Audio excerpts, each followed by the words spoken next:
नमस्कार, आप देख रहे हैं रियल न्यूज और मैं हूं सुगंधा सिंह और मैं हूं ज्योति। रियल न्यूज के आज के मुख्य समाचारों में आपका स्वागत है। इससे पहले रुक करते हैं आज के हेडलाइंस पर। बिहार कृषि विश्वविद्यालय सबौर भागलपुर में 3 दिवसीय कृषि मेले का उद्घाटन कृषि मंत्री अमरेंद्र प्रताप सिंह, सांसद अजय मंडल, कुलपति आर.के. सुहाने ने दीप प्रज्वलित कर एवं फीता काट कर किया।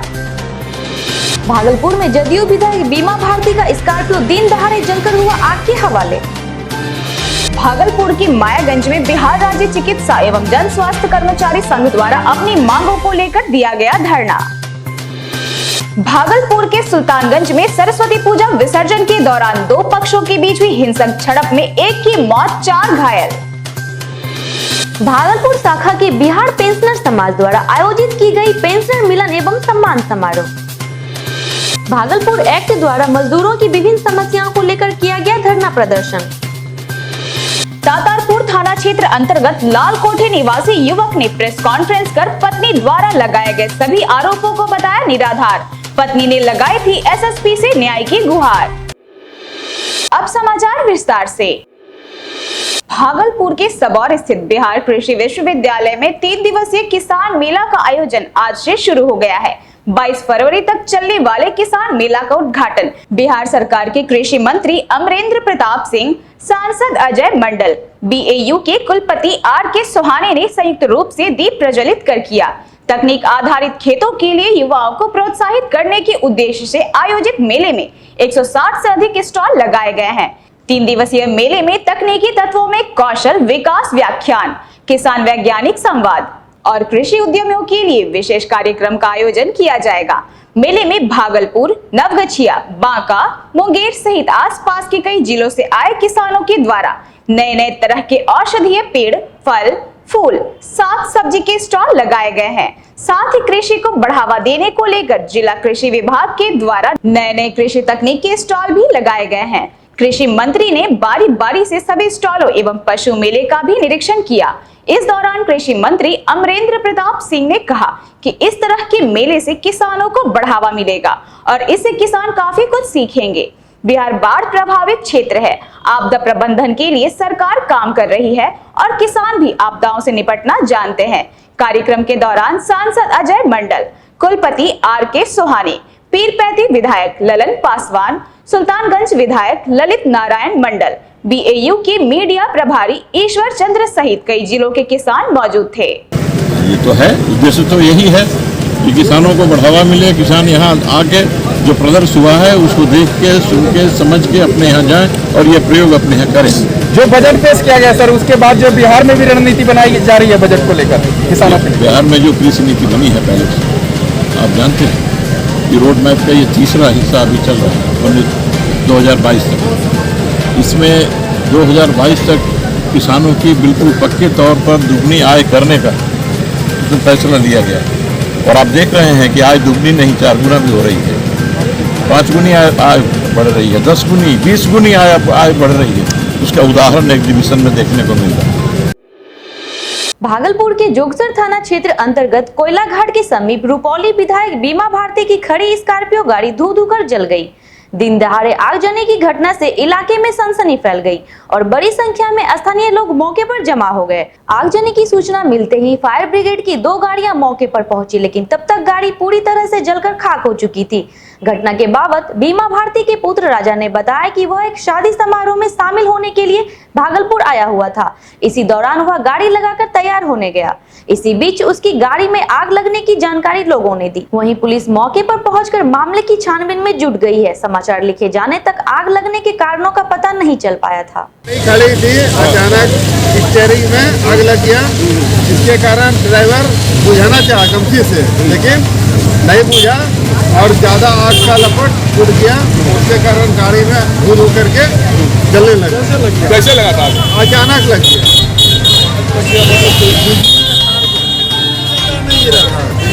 अचानक लग गया। गाड़ी क्यों अपार्टमेंट में आए हुए थे, देखा था गाड़ी था। आपका परिचय? हम अपने नाम नाम नाम नाम नाम संजय यादव नाम हुआ मेरा, स्थानीय है।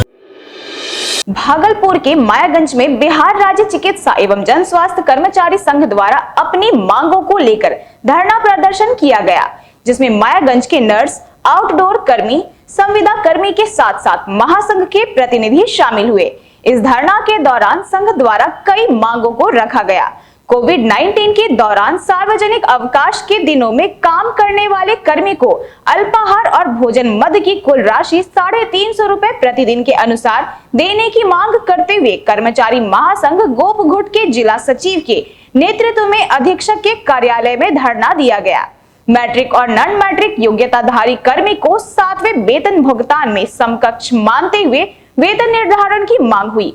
कुछ कर्मी को बायोमेट्रिक उपस्थिति के दौरान उपस्थित रहने के बावजूद महीने में 10 दिन, 16 दिन, 24 दिन तक का ही भुगतान किया गया। कर्मचारियों ने आक्रोशित होकर समस्या समाधान करने के लिए अंतिम रूप से 4 दिन का वक्त देने की सहमति जताई। फरवरी 2021 को हम लोग मायागंज अस्पताल आउटडोर में बैठक किए थे और उन्हें 9 सूत्री मांग अधीक्षक को सौंपा गया था। उनमें कहा गया था कि 6 माह से नर्स जो नवनियुक्त नर्स है उनका वेतन भुगतान नहीं हुआ है, उनका वेतन भुगतान अविलंब किया जाए। छुट्टी के दिनों में कोविड-19 के दौरान जो कर्मचारी काम किए हैं उनको 350 रुपया प्रतिदिन के हिसाब से देने का प्रावधान है।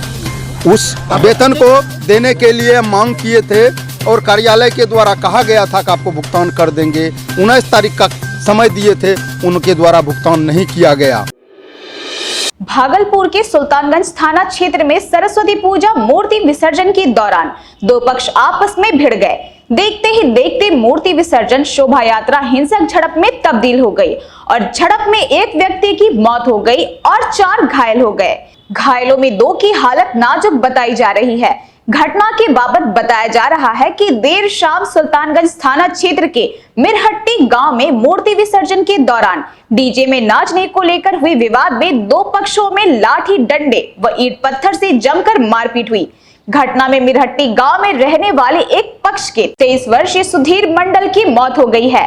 वहीं सुमित कुमार गंभीर रूप से घायल हो गए, जिसे प्राथमिक उपचार के बाद बेहतर इलाज के लिए भागलपुर रेफर कर दिया गया है। वहीं दूसरे पक्ष के रंजन कुमार और सिकंदर कुमार भी घायल हो गए हैं, जिसे इलाज के लिए मायागंज अस्पताल भेजा गया है। बताते चले कि मूर्ति आगे पीछे करने एवं डीजे में नाचने को लेकर 2 पक्षों में हुई झड़प में दोनों पक्षों के बीच आधे घंटे तक रण क्षेत्र बना रहा और दोनों ओर से लाठी डंडे और ईंट पत्थर चले। वहीं 3 राउंड हवाई फायरिंग की भी सूचना मिल रही है। इस घटना में कई अन्य लोगों को चोट लगने की भी सूचना मिल रही है। घटना की सूचना मिलते ही सुल्तानगंज थाना पुलिस घटनास्थल पर पहुंची और 5 लोगों को हिरासत में लेकर पूछताछ कर मामले की जांच में जुट गई है। वहीं Bhagalpur SDO Ashish Narayan, law and order DSP Nisar Ahmad Khan Sultanganj referral अस्पताल पहुंचकर घटना की जांच में जुट गए हैं। मूर्ति पे से हुआ, मूर्ति भसाने के लिए जो गया, जो बस मामा झगड़ा हुआ, तो मामा झगड़ा हुआ, वो एक आदमी का मौत हो गई। जी जी, मौत हो गया और घायल भी है। घायल भी है। क्या हुआ? घायल 300 की 400 होता कितना आदमी पकड़ाया है? कितना आदमी पकड़ाया है? 5 गो। 5 गो? हाँ। सब आप ही का आदमी है? हमरो 3 गो। 3 आदमी है। क्या क्या नाम है तीनों जो पकड़ा है? एक पकड़ने जैसे एगो रविंदर यादव, एगो गौतम यादव और एगो दयानंद यादव। बिहार पेंशनर समाज की भागलपुर जिला शाखा द्वारा आज जिला पेंशनर भवन में पेंशनर मिलन एवं सम्मान समारोह का आयोजन किया गया।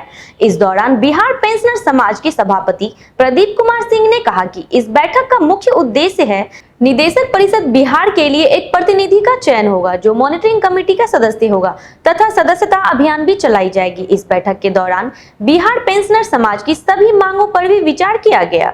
बैठक का मुख्य उद्देश्य हमारे निदेशक परिषद बिहार पेंशनर समाज वहाँ के लिए एक प्रतिनिधि का चयन करना है जो कि जिला स्तर के तमाम सभी शाखाओं के सचिव और सभापति और जिला शाखा के कार्य समिति के सभी सदस्यगण उसमें शामिल रहेंगे।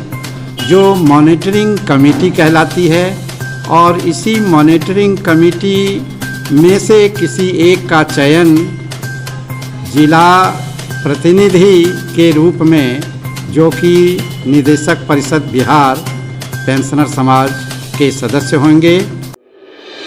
भागलपुर एक्ट द्वारा लेबर ऑफिस में मजदूरों की विभिन्न समस्याओं को लेकर धरना प्रदर्शन किया गया। इस मौके पर एक्टयू के राष्ट्रीय उपाध्यक्ष एसके शर्मा ने कहा कि मोदी सरकार द्वारा पारित 4 लेबर कोड बिल वापस लेने और निजीकरण के एक्टयू पूर्ण रूपेण विरोध करता है। रेलवे, बैंक, बीएसएनएल के निजीकरण के मामला का भी विरोध किया जा रहा है। इसके साथ ही देश में बढ़ रहे पेट्रोल डीजल की कीमतों का भी विरोध किया। इस दौरान एसके शर्मा ने कहा कि वर्तमान सरकार मजदूर विरोधी सरकार है। जब तक मोदी सरकार द्वारा पारित 4 लेबर कोड बिल वापस नहीं ले लिया जाता, तब तक आंदोलन जारी रहेगी। ये तो पहला मुद्दा है। ये 4 लेबर कोड बिल जो मोदी सरकार ने मजदूरों के लिए गुलामी का दस्तावेज लागू किया है, तमाम मजदूर पक्षी कानूनों को, 44 कानूनों को रद्द करके उसके खिलाफ हम लोग साफ ये डिमांड कर रहे हैं कि 4 लेबर कोड बिल वापस लो। मजदूरों का ये गुलामी का दस्तावेज नहीं चलेगा। उसी के साथ ये निजीकरण का मामला है। ये तमाम चीज़ों का निजीकरण किया जा रहा है, चाहे वो रेलवे हो, बीएसएनएल हो, बैंक हो। ये निजीकरण का हम लोग विरोध करते हैं। अब तो ये जीवन बीमा और साधारण बीमा का भी निजीकरण का मामला सामने आ गया है। और उसके साथ ही जो ये पेट्रोल डीजल की कीमतों में जो वृद्धि हुई, महंगाई जो बढ़ रही है, इसके खिलाफ हमारा अभियान चल रहा है। और उसके साथ यहाँ जो डिमांड है, कुछ लोकल डिमांड, जिसको लेकर के हम लोग यहाँ पर धरना दे रहे हैं। लोकल डिमांड्स में जैसे कि सभी लोगों का नवीकरण किया जाए, सभी लोगों का नवीकरण हो, उसके साथ साथ सभी लोगों का निबंधन किया जाए। भागलपुर के तातारपुर थाना क्षेत्र अंतर्गत लाल कोठी निवासी विपिन कुमार पांडे के पुत्र राजीव कुमार पांडे ने प्रेस वार्ता कर अपनी पत्नी सुष्मिता भारती द्वारा लगाए गए आरोपों को निराधार बताया है।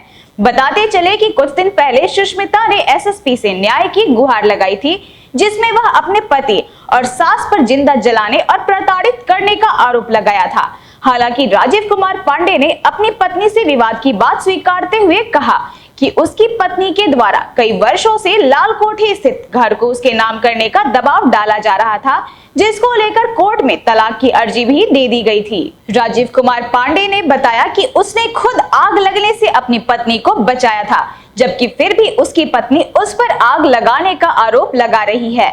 बताते चले कि राजीव कुमार पांडे की शादी 2010 में हुई थी और वह आर्मी में कार्यरत था, परंतु घरेलू कलह के कारण 2018 में उसने नौकरी छोड़ दिया था। खैर, मामले में कौन झूठा है और कौन बेबुनियाद, ये तो जांच पड़ताल के बाद ही पता चल पाएगा। सर, हम पे जो आरोप लगा रहा है वो झूठा है सर। हमने नहीं जलाया है, हमने उसको बचाया 8 लाख रुपया देकर के। ये झूठा आरोप लगा रही है हमारे ऊपर और वो हर बार हमको फंसाना चाह रही है, जिसका प्रूफ देख लीजिए आप, सीसीटीवी फुटेज में है सर। और मोहल्ले वाले से भी पूछ सकते हैं जा करके कि हम लोग जलाए हैं, हमारे माँ बाप यहाँ पे नहीं थे, हमारे क्या नाम है बहन बनोई नहीं थे, कोई भी नहीं था। हम दोनों में विवाद हुआ था, हम उसको लेके गए हॉस्पिटल तक ले गए। उसके बाद उसका इलाज भी कराया साहब। उसका यही कहना है बस लाल कोठी लिख दो, लाल कोठी लिख दो। मेरा नाम है राजीव कुमार पांडे सर। तो अभी आप देख रहे थे रियल न्यूज में आज के मुख्य समाचार को। इसी तरह बने रहे और देखते रहे रियल न्यूज। अगर आपको हमारे ये वीडियो पसंद आया तो हमारे रियल न्यूज के यूट्यूब चैनल को like, share, comment and subscribe करें। साथ ही हमारे रियल न्यूज के फेसबुक पेज को भी फॉलो करना ना भूलें। धन्यवाद।